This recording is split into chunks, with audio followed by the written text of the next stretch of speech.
A'udzu billahi minasyaitonir rajim. Bismillahirrahmanirrahim. Alhamdulillahi rabbil alamin. Wassalatu wassalamu ala asyrafil anbiya'i wal mursalin sayyidina wa maulana Muhammadin wa ala alihi wa sahbihi ajma'in. Subhanaka la ilma lana illa ma 'allamtana innaka antal alimul hakim. Rabbi shrah li sadri wa yassir li amri wahlul 'uqdatam min lisani yafqahu qawli. Allahumma inni a'udzubika an adilla aw udal aw azilla aw uzal aw adlima aw udlam أو أجل يجهل علي ولا حول ولا قوة إلا بالله العلي العظيم أما بعد. فصل في الاستنجاء.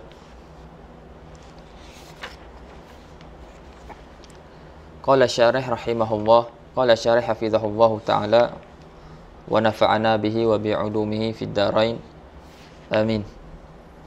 فصل في الاستنجاء. الاستنجاء لغة القطع wa syar'an izalatul kharijin najisil mulawwithi minal farji anil farji bima'in aw hajarin. Baik. Jadi kalau kita ikut matan kitab selepas fasal yang kita mengaji sebelum ni, adab-adab qada hajat, sepatutnya diikuti dengan fasal sebab-sebab mandi wajib. Sebab-sebab yang mewajibkan mandi wajib. Tetapi syarah kita dia masukkan satu fasal. Ini dia tambahan daripada dia sendirilah, tambahan daripada syarah untuk menyempurnakan faedah. Disebut dalam pada ta'liq nombor 1 tu, dia kata hadzal faslu laisa mawjudan fi aslil matni. Dia kata fasal ini tidak ada pada asal matan. Jadi pada asal matan fasal ni tak ada. Tapi dia tambah wa innama zittuhu tatmiman lil faidah. Hanya saja aku tambahkan fasal ni untuk menyempurnakan faedah. Jadi ini daripada syarah lah yang kita akan baca hari ni. InsyaAllah kita akan baca fasal ni. Pada pertemuan akan datang insyaAllah kita akan baca fasal yang seterusnya. Jadi kata asy-syarih hafizahullah, faslun fil istinja, fasal pada menyatakan hukum ahkam istinja. Baik, apakah makna istinja pada lughah dan juga istinja pada syarak. Jadi kata asy-syarih al-istinja lughatan al-qat'u. Istinja pada lughah dengan makna al-qat'u, dengan makna memotong. Kalau bahasa Arab kita sebut najautu syajarata, maksudnya kotak tuha. Kalau kita cakap dalam bahasa Arab najautu syajarah, maksud dia aku telah memotong pokok. Jadi al-istinja pada lughah dengan mana potong ataupun memotong. Adakah wajah munasabah di antara makna istinja pada lughah ni? Adakah makna adakah wajah munasabahnya? Kan? Istinja diambil daripada daripada perkataan ni dengan makna kotak. Jadi kata ada wajah munasabah dia. Kata ulama seolah-olah al-mustanji, orang yang beristinja tu, dia memotong al-adha, dia memotong perkara-perkara yang menyakitinya, perkara-perkara yang menyakiti daripada diri dia. Al-mustanji dia nak bersihkan najis yang keluar daripada kubul ataupun duburnya. Jadi benda tu benda-benda azar, kan?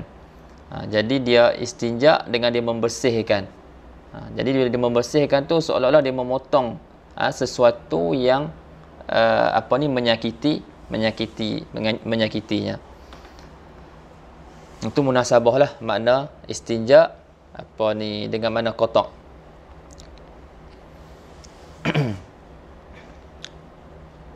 Adapun pada syarak, izalatul kharijin najisil mulawwisi minal farji anil farji bima'in aw hajarin. Adapun makna istinja pada syarak adalah izalatul kharijin najis, menghilangkan al-kharij, menghilangkan sesuatu yang keluar yang najis. Menghilangkan sesuatu yang keluar, dan sesuatu yang keluar tu najis. Al-mulawwisi, lagi pula dia tu yang keluar tu mulawis, lagi pula dia mengotorkan.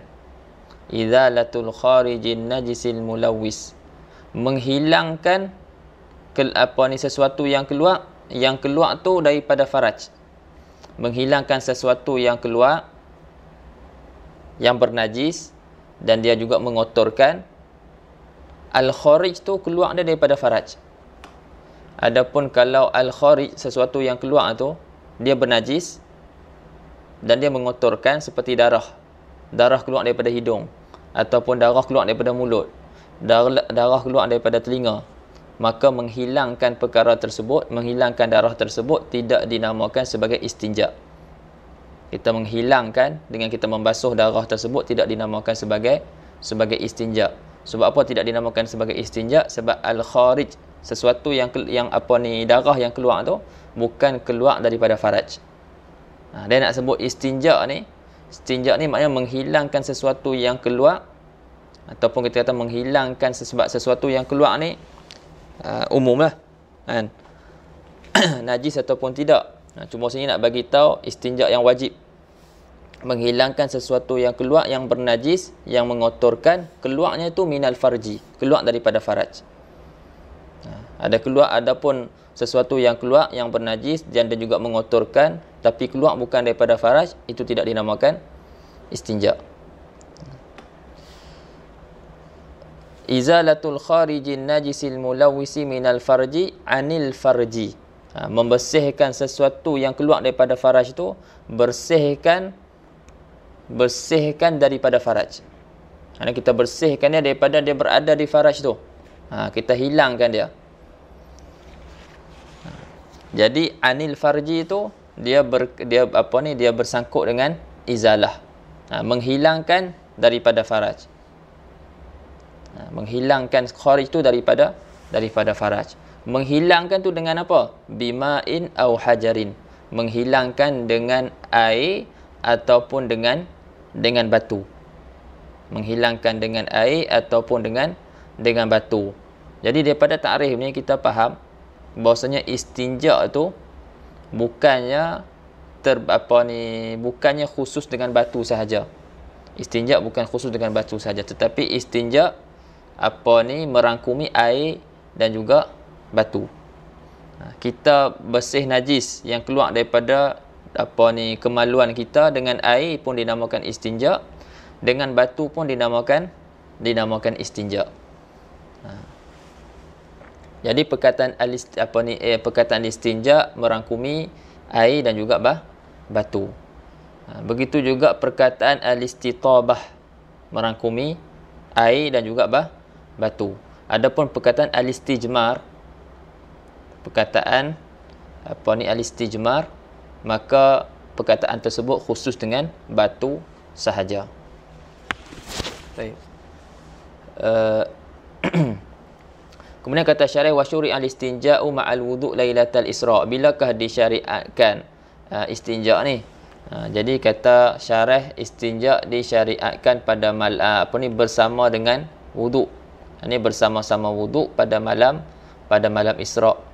Malam Nabi diperjalankan daripada Baitullahil Haram ke Baitul Maqdis tu. Lepas tu dibawa pula Mi'raj pula. Mi'raj pula naik ke langit ke-7, bahkan lebih lagi, dan dapat kefarduan solat. Dapat kefarduan solat, dan dapat juga disyariatkan juga pada masa yang sama wuduk dan istinja. Atas satu pandangan. Waqila dikatakan fi awalil ba'sah. Dikatakan disyariatkan pada permulaan Nabi diutuskan jadi Rasul.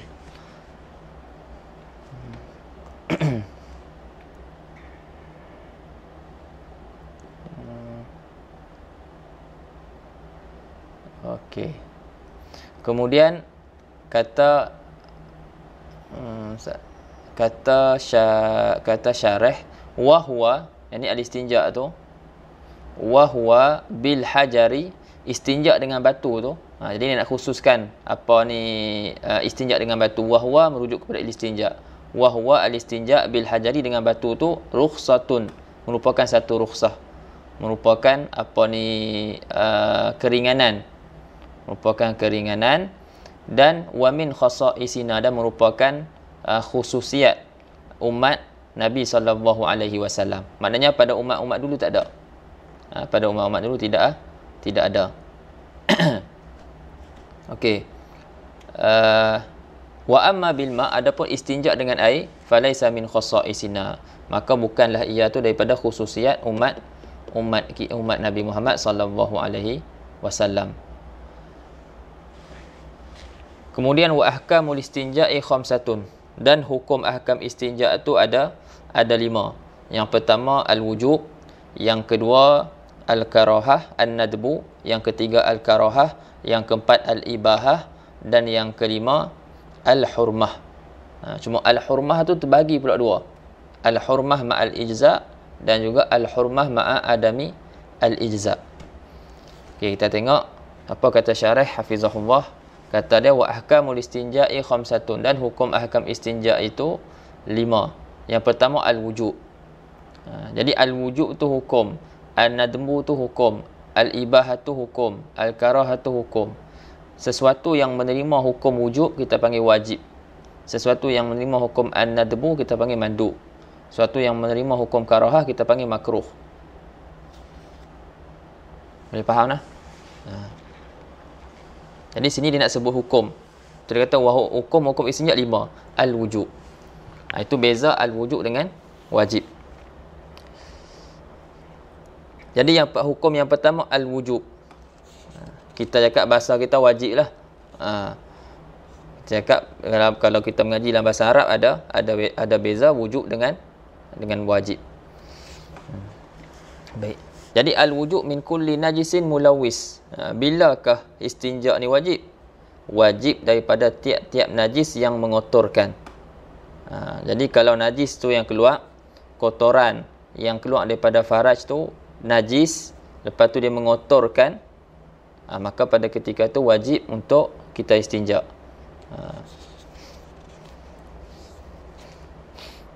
Yang kedua wan nadbu, sunat. Minal jamidi, sunat istinja daripada perkara-perkara yang keras, yang tidak mengotorkan. Ai minal jamidi ai ghairil mulawis. Contoh dia apa? Kadudin au ba'rin. Seperti ulat. Katalah dia dia sakit perut sangat, kan? Najis, kita kata taik tak keluar tapi keluar ulat. Waktu tu sunat dia beristinja daripada sebab keluar ulat tersebut. Ataupun keluar taik yang kering. Kadudin au ba'rin. Katalah dia ni tak makan, tak minum air seminggu. Kata contohlah tak mati. Tak minum air seminggu, ada dia makan sikit umpuk-umpuk kering dan sebagainya. Itu je yang dia ada. Jadi waktu tu kalau keluar najis kering tu, jadi dia tak basah dan dia tidak mengotorkan. Jadi waktu tu kita kata tak berlakulah perpindahan najis. Kena tempat lain ke tak, sebab dia kering. Ni kita kata kering kalau berlaku. Jadi waktu tu sunat untuk kita istinja. Yang ketiga wal karahah minar rih. Jadi makruh istinja daripada kentut ataupun kerana kentut. Wal ibahah minal araq, dan harus daripada disebabkan peluh. Harus istinja disebabkan peluh. Dan wal hurmatu ma'al ijza', dan haram serta memada. Ada satu lagi haram dan tidak memada. Haram serta memada kal istinja bil maghsub, seperti istinja dengan sesuatu yang dirampas. Contohnya ana rampas tisu orang lain untuk istinja. Ana rampas tisu untuk istinja. Tisu tu hak orang lain, dia tak bagi izin ana rampas. Lepas tu nak istinja guna tisu tersebut. Jadi hukum mana istinja tu haram. Dan haram tapi memada istinja ana tu. Tak perlu ana nak ulang balik istinja sekali lagi. Istinja tu memada, tapi perbuatan ana menggunakan tisu tersebut tanpa izin tuan dia, hukum dia haram. Tu al-hurmah ma'al ijza. Yang kedua al-hurmah ma'a adamil ijza. Haram serta tidak memada. Haram serta tidak memada seperti kalistinja'i bil muhtaram, seperti istinja dengan sesuatu benda yang dihormati pada syarak. Seperti apa? Kakutubi ilmin, seperti kakutubi ilmin syar'i, seperti kitab-kitab apa ni, ilmu syarak. Kitab-kitab ilmu syarak, kitab fiqh, kitab tauhid, kitab hadis, ataupun apa ni, kitab nahwu, saraf, semua tu wasilah nak ke situlah. Pun sama juga. Wa alatihi, dan alat-alat bagi ilmu syarak. Nahwu, saraf, apa semua tu. Kan? Nahwu, saraf, mantik, usul fiqh. Jadi kita guna kitab-kitab ni untuk istinja. Hukum dia haram serta tidak memada. Wal mat'umi, dan seumpama mat'um, makanan. Ada roti, roti tu agak dah nak kerah dah. Apa ni, duk Sudan, ayak tak ada. Lepas tu tengok ada roti. Roti tu agak nak kerah dah. Asal boleh calik ni kan. Dia ambil buat calik, dia punya najis. Hukum dia haram dan tidak memada. Sebab benda tu dihormati. Okey, habis. Cuma pada hukum al-ibahah tu padanya nazar lah. Padanya nazar. Pada gambaran hukum al-ibahah tu, katanya harus istinja disebabkan peluh. Maknanya kita basuh, sama ada kita basuh dengan ayak ataupun kita kita bersihkan peluh tu dengan batu, dipanggil istinja, itu padanya nazar. Ada tilik ataupun ada perhatian sikit lah. Sebab kalau nak ikut takrif pada syarak, dia tidak dinamakan sebagai istinja. Maksudnya kita bersihkan kemaluan kita. Seseorang tu bersihkan kemaluan daripada peluh. Kalau kita tengok pada dalam takrif, dia tidak dinamakan sebagai istinja. Sebab peluh bukan keluar daripada faraj. Peluh tidak keluar daripada faraj.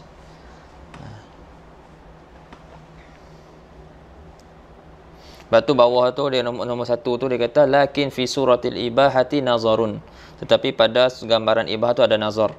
Li'anna hadza la yustamma istinja'an syar'an. Kerana kerana gambaran ini tidak dinamakan istinja, ataupun kerana membersihkan faraj daripada peluh tu tidak dinamakan istinja pada syarak. Sebab dia bukan keluar daripada faraj. Kemudian berkenaan dengan kaifiyah, pada perkataan syarih seterusnya ni dia nak sebut tentang kaifiyah istinja. Jadi kaifiyah istinja ada tiga. Ada yang disebut sebagai kaifiyah fadilah. Yang kedua kaifiyah kaifiyah fudla. Lepas tu kaifiyah fadilah dan kaifiyah mafdulah. Kaifiyah fudla ini martabat yang pertama lah. Kaifiyah fadilah martabat yang kedua, dan kaifiyah mafdulah ni martabat yang ketiga. Jadi kaifiyah yang pertama ataupun kaifiyah yang berada pada martabat yang pertama, ini cara istinja yang paling afdal sekali, ialah kita istinja dengan batu dan juga ayak. Maksudnya kita himpunkan al-jam'u bainal hajari wal ma'. Kita himpunkan di antara air dan di antara batu dan air. Maknanya kita istinja dengan batu dulu, lepas tu baru kita istinja dengan air. Yang kedua, martabat yang kedua, kita istinja dengan air sahaja. Dan martabat yang ketiga, kita istinja dengan batu sahaja. Kalau kita himpunkan air dan batu, tak syarat pun batu yang digunakan tu suci. Nanti kita akan tengok syarat-syarat istinja dengan batu. Mestilah batu tu suci. Dan disyaratkan juga 3 kali. 3 kali sapuan. Tapi kalau kita nak himpunkan, syarat-syarat tu tidak disyaratkan. Maksudnya kalau kita sapu sekali sapu pun memada. Lepas tu kita guna ayak. Itu kita dah dapat dah kaifiyah yang paling tinggi lah. Maknanya kaifiyah yang pertama, martabat yang pertama dalam istinja. Cuma syarat-syarat yang kita akan baca ni, syarat-syarat bagi orang yang nak istinja menggunakan batu batu sahaja. Jadi seseorang tu ada pilihan lah, sama ada dia nak istinja dengan batu dan ayak, dan itulah yang paling elok. Yang kedua, dia istinja guna ayak sahaja, dan yang ketiga istinja guna batu sahaja. Walaupun ada ayak, dia nak istinja guna batu saja pun boleh, tidak ada masalah. Tapi bila nak istinja guna batu saja, ada syarat-syarat yang perlu dipenuhi. Syarat-syarat ni lah yang kita akan baca. Dia sebut ada 9 syarat. Dia sebut ada 9 syarat. Okey. Sebenarnya ada lebih lagi dalam dalam Allahumma salli ala sayyidina Muhammad, dalam Safinah kita baca itu 8 kan. Dia sebut 8. Okey, yang ni dia sebut 9. Baik. Syarat-syarat ni boleh kita bahagikan kepada 3. Syarat-syarat ni kita boleh bahagikan kepada 3. Nak syarah luar dulu. Yang pertama, syarat yang berkait dengan batu. Syurutun tata'allaku bil hajar. Boleh buat syurutul istinja, buat 3 anak panah. Jadi anak panah yang pertama, syurutun tata'allaku bil hajar. Itu yang pertama. Anak panah yang kedua, syurutun tata'allaku bil kharij. Syarat yang berkait dengan apa yang keluar. Ghalibnya najis lah. Dan yang ketiga, syurutun, anak panah yang ketiga, syurutun tata'allaku bil mashi. Syarat yang berkait dengan sapuan. Okey. Syurut tata'allaku bil hajar. Yang pertama, syarat yang berkait dengan batu ada 4. Yang pertama, an yakunal hajaru jamidan.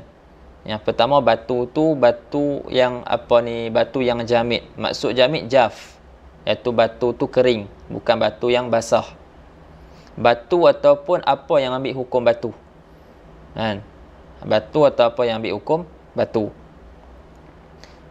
Kita akan sebut nanti. Yang kedua, an yakunal hajaru tahiran. Batu yang digunakan tu suci, bukan batu yang najis, bukannya satu yang najis, bukan mutanajis. Yang ketiga, an yakunal hajaru qali'an. Batu yang digunakan itu mengesat najis. Dia mengesat najis.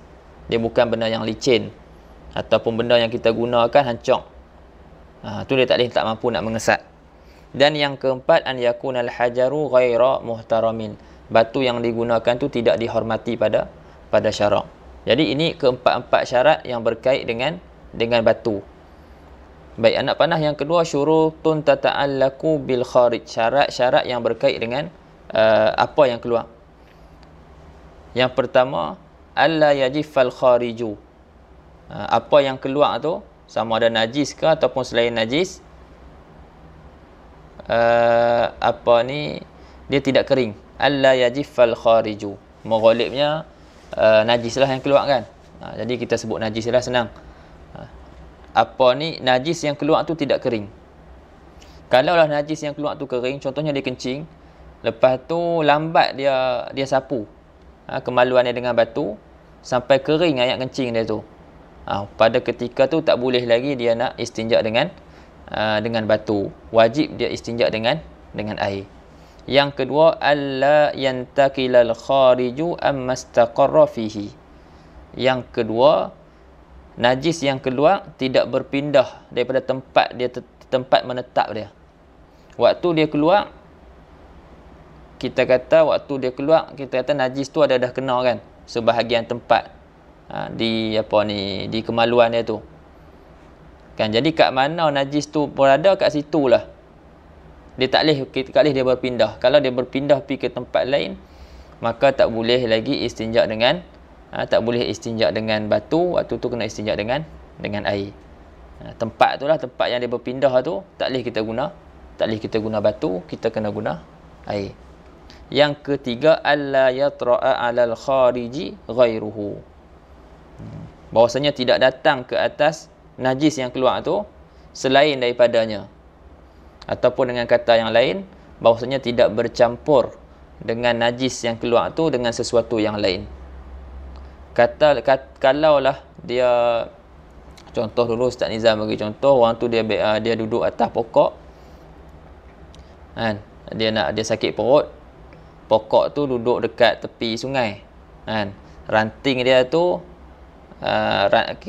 ranting dia tu kira nak cakap macam mana, ranting dia panjang lah, sampai ke kawasan sungai tu. Jadi dia naik ke atas ranting itu, dia berak. Jadi bila dia berak, najis dia jatuh, ayak kat bawah mercik, kena balik dia punya al-kharij. Kena balik al-kharij dia. Jadi Abu Salah Sayyidina Muhammad waktu ni ada bercampur kharij dia, kita kata bekas-bekas tu yang ada di punya di dubur dia tu dah bercampur dengan sesuatu benda yang lain, iaitu ayak tadi. Ayak tu benda ajnabi, benda luar. Jadi pada ketika tu tak boleh dia nak istinja dengan batu. Tak boleh dia istinja dengan batu. Dia kena guna ayak. Terjun lah. Terjun, settle. Sama ada benda yang lain tu benda yang benda yang najis ataupun tidak. Tadi kita bagi contoh ayak kan, itu benda tak najis. Katalah dia kencing, lepas dia berak dan dia kencing. Jadi bila dia lepas dia berak, dia kencing, bila dia kencing tu ayak kencing dia mercik, kena kat kawasan dubur dia pun sama juga. Kalau yang suci pun dia kena dia tak boleh istinja dengan batu dah, apakah lagi kalau bercampur dengan sesuatu benda yang najis. Okey, kalau benda yang bercampur tu benda kering,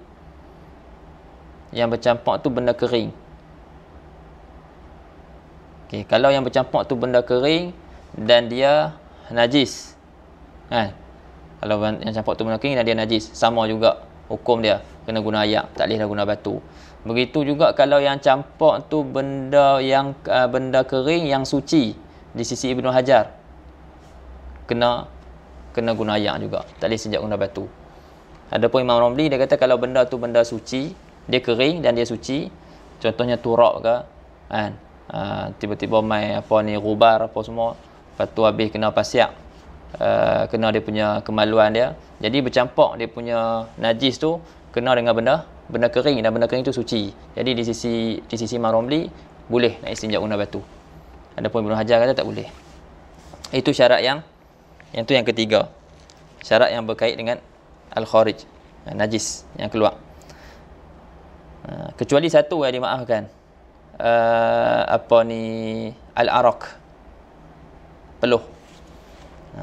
Jadi kalau yang keluar tu peluh, kalau yang keluar itu kalau bercampur dengan al-kharij tu, najis yang keluar bercampur dengan peluh, kena peluh dia, itu tak ada masalah. Lepas dia berak, time tu panas kan, kat Sudan dia duduk style rumah-rumah kampung tu, tak ada bumbung, tanah tak ada bumbung, sakit perut duduk lama, lepas tu habis peluh contoh. Jadi bila dia buang ayak tu, jadi peluh meleleh kan, ataupun kena peluh pada kemaluan dia tu, yang tu tak apa. Yang keempat, alla yujawizal khariju safhatahu wa hasyafatahu. Najis yang keluar tu tidak melampaui safhah dia, ataupun kita kata tidak melampaui duburnya, dan juga tidak melampaui hasyafah dia, itu kepala zakar dia. Itu bagi laki-laki lah. Kalau perempuan, dia tidak sampai kepada makhrajaz zakar. Najis yang keluar, tentang air kencing yang keluar tu tidak sampai kepada tempat masuknya zakar. Itu 4 syarat yang berkait dengan al-kharij. Kemudian syurut tata'allaqu bil mashi, syarat-syarat yang berkait dengan sapuan. Yang pertama, an yakunal mashu salasan. Sapuan tu mestilah 3 kali. Sapuan tu mestilah 3 kali, itu sekurang-kurang. Kalau 2 kali atau sekali tidak memada. Itu yang pertama. Yang kedua, an yakuna kullu mashatin mustau'iban li jami'il mahal. Yang kedua, tiap-tiap sapuan tu meratai semua tempat. Semua tempat. Jadi kalau dubur dia, maka meratai semua tempat yang kena najis tu. Kalau zakar lah, kalau faraj. Baik. Tak Tak boleh kata dia sapu sebahagian, lepas tu yang kedua dia sapu sebahagian pula.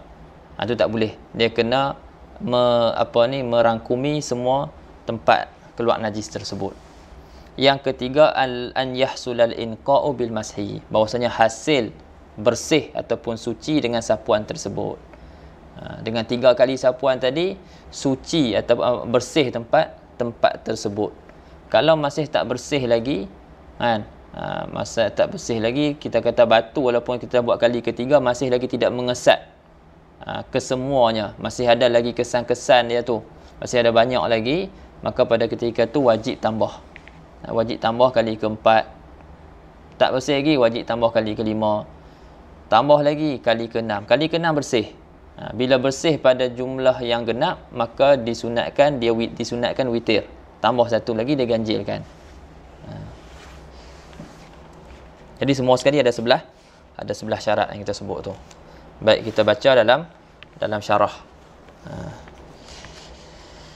Wa yajuzu liktisaru, bukan. Atas tu wa yusannul jam'u bainal ma'i wal hajar, disunatkan himpun di antara air dan batu. Fa in iktasara ala ahadihima, maka jika dia nak berpada atas salah satu daripada kedua-duanya, fal ma'u afdal, maka beristinja dengan menggunakan air itu lebih afdal.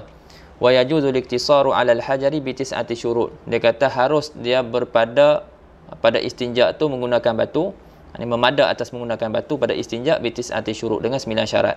Yang pertama, alla yajifan najasu. Yang pertama, najis tu tidak kering. Yang ni syarat yang berkait dengan kharij. Bihaisu la yaqla'uhu al-hajaru. Sekira-kira sekira-kira kering tu, sekira-kira tidak mengesat akan najis tu oleh batu. Jadi kalau dia kering sampai batu tak dapat nak kesat, maka pada ketika tu wajib guna air. Tapi kalau bau dia, kita kata bibit-bibit nak kering, tak kering lagi, nak kering, ataupun kering bahagian atas, bahagian bawah boleh, bahagian bawah tak kering lagi, yang kata dia tebal, contoh, maaf cakap, tak apa, dia tebal, bahagian atas kering, bahagian bawah masih basah. Kalau dia masih lagi boleh dikesat. Sebab kalau dia kesat, bahagian bawah, bahagian atas akan ikut sekali. Maka pada ketika tu boleh lagi untuk istinja dengan batu. Yang tak boleh kalau kering sampai setahap batu tidak lagi dapat mengesat najis tersebut. Fa in jaffa ta'ayyanal ma'u, maka jika kering maka wajib guna air. Yang kedua, alla yantakila amma istaqarra fihi indal khuruj. Bahwasanya najis tersebut ni masih lagi berkait dengan najis. Najis tersebut tidak berpindah daripada tempat yang dia menetap di situ ketika keluar. Ketika keluar, najis tu kena bahagian mana? Jadi najis tu tak melampaui bahagian tersebut. Walaupun kita kata najis tersebut tidak melampaui safhah ataupun hasyafah. Dia tidak melampaui, kita kata, dubur dia ataupun kepala zakar dia. Walaupun macam tu. Boleh faham lah?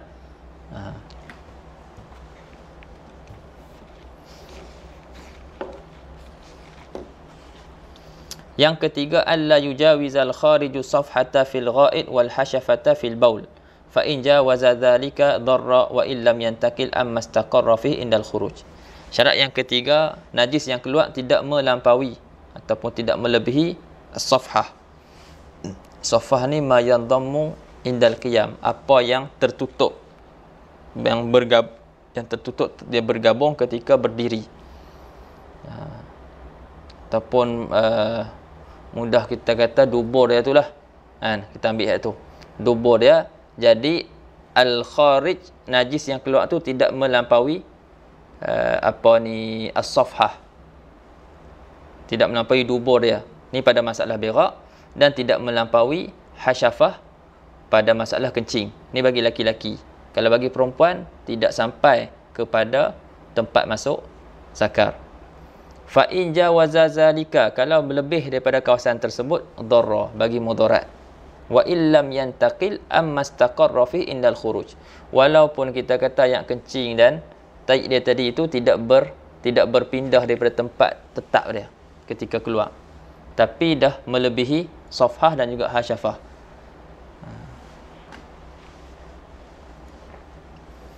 Yang keempat, alla yatra'a alaihi akharu. Ini masih lagi, empat-empat ni masih lagi berkaitan dengan al-kharij. Bahwasanya tidak datang ke atas kharij itu sesuatu yang lain. Sesuatu yang lain min ghairi jinsihi. Sesuatu yang lain yang bukan jenisnya. Yang bukan jenisnya. Maksudnya keluar najis, lepas tu bercampur dengan sesuatu yang ajnabi, bukan najis. Bukan najis, benda luar lah. Kita kata benda yang luar. Waktu tu bagi mudarat. Kalau bercampur dengan, contohnya tadi keluar najis, dia berak, lepas tu keluar darah, itu masih lagi dikira jenis dia. Keluar darah, kena najis tadi, tapi darah tu keluar daripada dubur dia, ataupun keluar daripada kemaluan dia, itu masih dikira jenis yang sama. Tapi kalau jenis yang lain, sesuatu yang ajnabi, benda luar, bercampur dengan najis yang keluar tu, maka pada ketika tu dharrah, bagi mudarat. Maknanya tak boleh lagi istinja dengan batu. Min ghairi jinsi wa ghairil araq, dan selain daripada peluh. Maknanya kalau peluh tak apa. Kalau kena dengan peluh, bercampur dengan peluh, tidak mudarat. Masih lagi boleh istinja dengan batu. Sawa'un kana ratban aw jafan, sama ada sesuatu yang lain tu benda yang basah, aw jafan ataupun benda yang kering. Najisan, benda yang najis, aw tahiran ataupun suci. Ada syarah dah tadi. Wastathna Ramli at-tahir al-jaf katurab. Jadi Imam Ramli dia istisnakan, dia kecualikan sesuatu yang suci dan sesuatu yang suci itu kering. Contoh dia seperti turab, seperti tanah. Yang itu tak bagi mudarat. Yang kelima, an yunkiyal mahalla. Yang kelima, orang yang beristinja tu membersihkan tempat keluar najis tu. Membersihkan najis-najis tu, ataupun tempat tu lah, hasyafah ataupun safhah, dia punya kemaluan depan ataupun belakang, bihaisu la yabqa illa atharun, sekira-kira tidak kekal pada tempat tu, pada hasyafah dan juga safhah tu, tidak kekal, tidak tinggal kecuali asar, kesan yang tidak dapat dihilangkan, yang tidak dapat menghilangkannya kecuali air. Illa asarul la yuziluhu illa al-ma'u aw sigharul khazafi. Kecuali kesan-kesan yang tak dapat menghilangkannya kecuali air ataupun sigharul khazaf. Sigharul khazaf apa nak kata? Tembikar ataupun tembikar. Dah kita pecah-pecahkan dah. Tembikar nak jadi daripada apa? Daripada tanah kan? Daripada tanah kita dah kita takjinkan dia. Masuk bahasa Melayu apa? Ajin. Kita dah uli dia, lepas tu kita bakar. Jadi tembikar kan? Jadi bila kita pecah-pecahkan tu, itu kita disebut sebagai sigharul khazaf. Sigharul khazaf. Jadi kita bersihkan tu, nak bersih sampai bila? Bersih sampai ke satu tahap yang tinggal hanya kesan-kesan najis, yang mana kesan-kesan tu tidak dapat dihilangkan kecuali dengan menggunakan air ataupun sigharul khazaf. Tembikar-tembikar halus tadilah yang dah dipecahkan tu. Sampai tahap tu ya. Lepas tu ada kesan-kesan sikit tu, tu dimaafkan. Boleh faham tak? Lepas tu ni rukhsah. Sebab tu kita nak bersihkan sampai tahap mana? Sampai tahap tidak berbaki najis tu, tidak berbaki najis kecuali kesan yang sedikit yang hanya dapat dihilangkan dengan air ataupun sigharu al-khazaf. Faham tak sini? Boleh faham tak?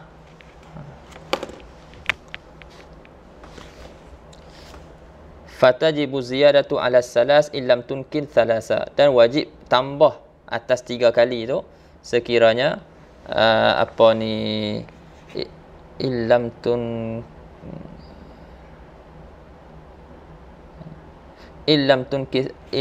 tunkir thalasu. Jadi wajib dia wajib tambah atas 3 kali sapuan tadi sekiranya 3 kali sapuan tadi tidak membersihkan mahal. Wa yusannul itar, dan disunatkan itar in hasalal inqa bi syaf'in. Disunatkan dia mengganjilkan bilangan sapuan tu jika terhasil bersih dengan bilangan genap. Yang keenam, an yakuna bi salasi masahat. Nombor 5 tu syarat yang berkait dengan al-masah. Syarat yang keenam berkait dengan masah juga. An yakuna bi salasi masahat. Bahwasanya istinja tu dengan 3 kali sapuan. Walau min hajarin wahid, walaupun daripada batu yang satu tapi dia ada 3 sudut. Tak ada masalah. Fala yujzi'u duna salas, dan tidak memada kurang daripada 3. Wa in anqal mahalla. Dan jika kurang daripada 3 tu, sapuan yang kurang daripada 3 tu membersihkan al-mahal, tempat tu. Tak memada. Dia kena 3 juga sekurang-kurangnya. Yang ketujuh, an yakunal mamsuhu bihi tahiran. Ini berkait dengan hajar, batu, ataupun suatu yang alat yang kita gunakan untuk membersihkan tempat keluar najis tu. Bahwasanya yang disapu dengannya, alat yang dibuat sapu dengannya tu tahiran, suci. Fala yasihul istinja'u bin najis wal mutanajis. Tidak sah istinja dengan najis, suatu yang najis dan juga mutanajis. Yang ke-8, an yakuna qali'an. 8 yang ke-9 dia berkait dengan hajar, berkait dengan batu. Yang ke-8, an yakuna qali'an, batu yang digunakan tu ataupun lebih umum lagi al-mamsuhu bihi, alat yang digunakan untuk sapu tu yang mengesat. Fala yujzi'u ghairul qali', tidak memada sesuatu yang tidak mengesat. Limulu sati, kerana licinnya sesuatu tersebut, contohnya plastik. Au rakhawatihi masalan, ataupun rakhawah. Rakhawah ni apa bahasa Melayu dah? Rakhawah bahasa Melayu apa Azmi? Dia apa rakhawah? Lupa pula.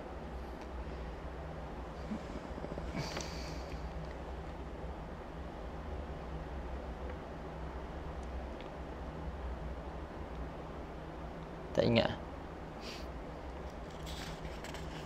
Cari lah. Yang ke-9, alla yakuna muhtaraman. Al-mamsuhu bihi tu, sesuatu yang dibuat besar sapu dengannya tu, bukanlah benda yang dihormati pada syarak. Seperti kakutubil ilmi syar'i wa alatihi wal mat'um. Ini kita dah syarah dah tadi. Wallahu ta'ala a'lam. Ini semua 9 syarat, tapi kita dah bagi dah tadi, ada tambahan 2 lagi syarat. Maknanya syarat-syarat ni boleh kita bagi kepada 3. Syarat yang berkait dengan hajar, syarat yang berkait dengan najis, apa yang keluar tu, dan syarat yang berkait dengan sapuan, cek dengan sapuan tu. Kemudian sebagai murajaah lah, iaitu Ustaz Azimi ada sebut, batu terbagi kepada 2, batu hakiki dengan batu apa? Batu hakiki dengan batu syar'i. Batu hakiki, batu betul. Adapun batu syar'i, sesuatu yang ada 4 syarat yang disebut tadi. Benda tu suci, benda tu kering, benda tu mengesat, dan benda tu tidak dihormati pada syarak. Apa-apa yang ada ke-4 syarat ni, dia dikira batu pada syarak dalam bab istinja. Dia dikira batu pada syarak dalam bab istinja. Kenapa ana sebut dalam bab istinja? Sebab di bab lain kita tak boleh nak guna.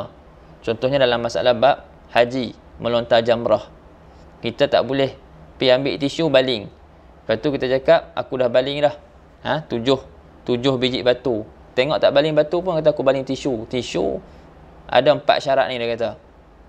Suci, kering, tidak dihormati pada syarak, mengesat. Dia pergi masukkan batu yang dalam bab istinja ni, pergi letak dalam bab haji. Tak boleh. Tu ana sebut di sini, bila ada apa-apa yang ada 4 syarat ni, dia dikira batu pada syarak.